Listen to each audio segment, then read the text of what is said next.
Mrs. Foreman, my special representative for UNIS, Dr. Raya, UNIS Executive Director. Hello, everyone. Good morning. It's a great pleasure to see you all today in this General Assembly chamber. You have come from around the world. Who is from Latin America? Asia? Africa? Europe?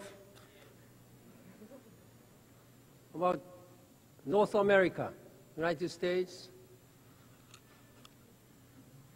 So much enthusiasm. I am very much impressed. This looks like the beginning of a general debate, a General Assembly in September. This is a full. I'm very glad to see all of you. I wish the diplomats who normally meet here could see your energy this morning. Thank you very much. I also hope that they follow your example, focusing on the global food crisis and keeping it at the top of the agenda. There were already hundreds of millions of hungry people in the world last year when a chain reaction led to food prices to skyrocket.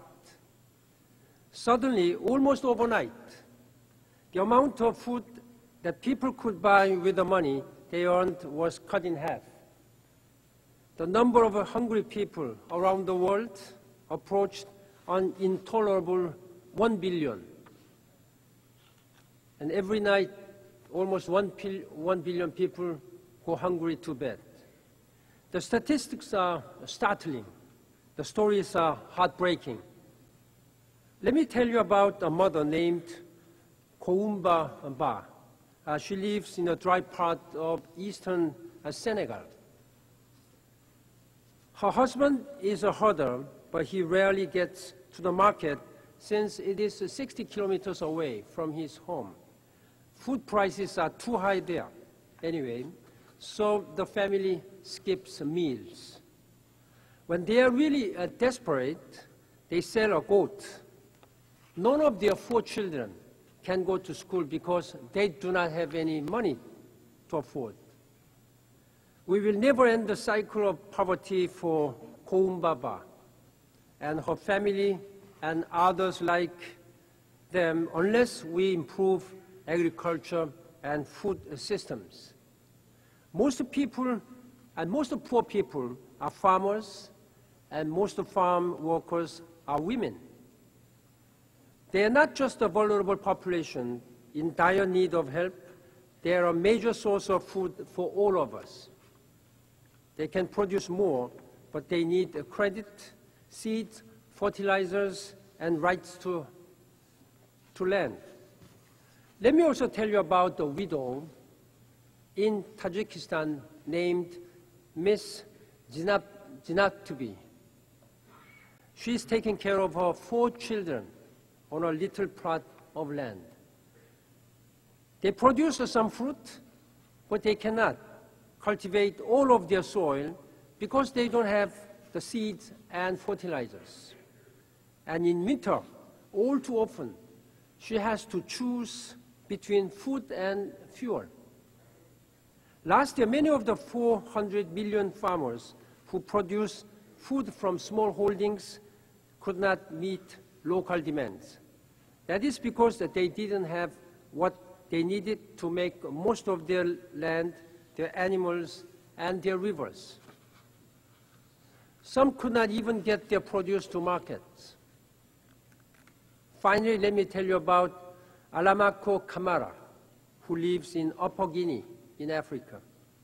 She has 40 people in her family.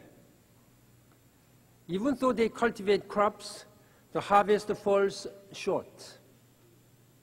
All they have to eat every day is a small bucket of cassava, 2 mangoes, and some dry beans. Sometimes they have no choice but to eat the rice they had stored for planting season. I could tell many more such stories. What they all tell us is that the way the world grows, markets, and trades food does not protect the poor. And this situation is getting worse and worse.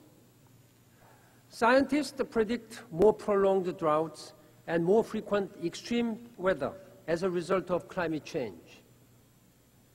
They are warning that the continued warming of our planet will affect everything from the spread of pests to the availability of arable land and water. Agricultural production could decline. Southern Africa and parts of Asia, in particular, will have to deal with serious water shortages. Between global warming and the financial crisis, the number of hungry people is surging. Last year, I set up a task force, a high-level task force, to address this food crisis, and we agreed on a framework for action. This comprehensive framework for action contains many guidelines and recommendations so that the countries can take from these recommendations and guidelines. The main idea is to make sure that hungry people are fed and to make sure that farming produces the food people need and close to where they live. Our task force is forging partnerships. We are bringing together farmers, community groups, businesses, governments, and United Nations and development organizations such as CARE, Save the Children, and Oxfam.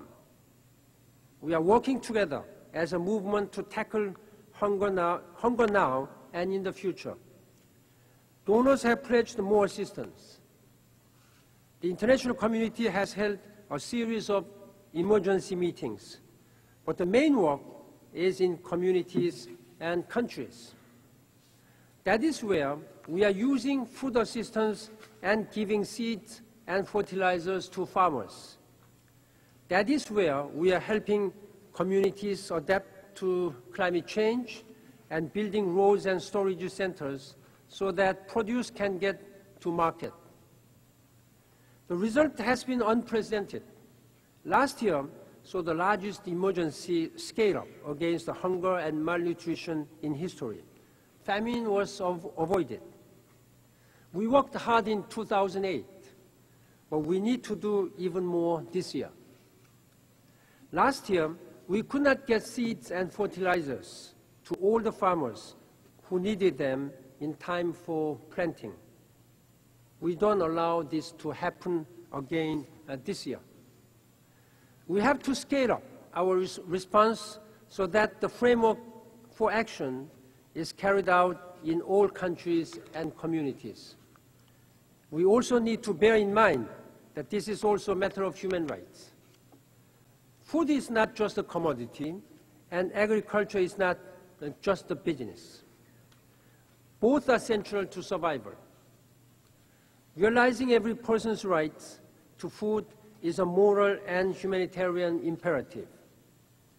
We are moving on two fronts: delivering immediate food and nutritional assistance, and improving longer-term food production and agricultural development. We are pushing for a fairer world trade system that works for poor people, and we are combating climate change. At the end of this year in Copenhagen, we will bring together all the world's governments to negotiate a new, ambitious climate change agreement. It will focus on reducing emissions while also helping communities around the world to adapt to the effects of climate change. Together, we are seeing real improvements. Remember the three people whom I mentioned when I started my remarks. Koum Baba from Senegal. She had a little girl who was starting to waste away from diarrhea. But then she received a supplementary feeding, the fortified blended wheat and rehydration salts brought her back from the brink. They saved her life. Alamakou Kamara's family in Guinea survived The lean season, thanks to food assistance. The seeds and fertilizer they received are helping them to avoid hunger in the future. And Ms. Jinatbi's two daughters attended a school that provided take-home rations. That made it possible for the family to have both food and heating in winter. These stories are being multiplied around the world. This is the way out of the crisis. Tackle the urgent challenges while fixing the underlying problem. Hunger is a stain on humanity. The time has come to remove that stain forever.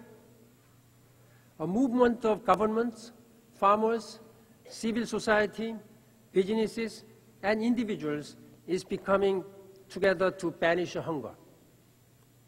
This is a people's movement with the governments helping to make it happen. This is the United Nations in action. I hope you join this movement, and I hope someday you will lead it. Thank you very much for your attention. Thank you.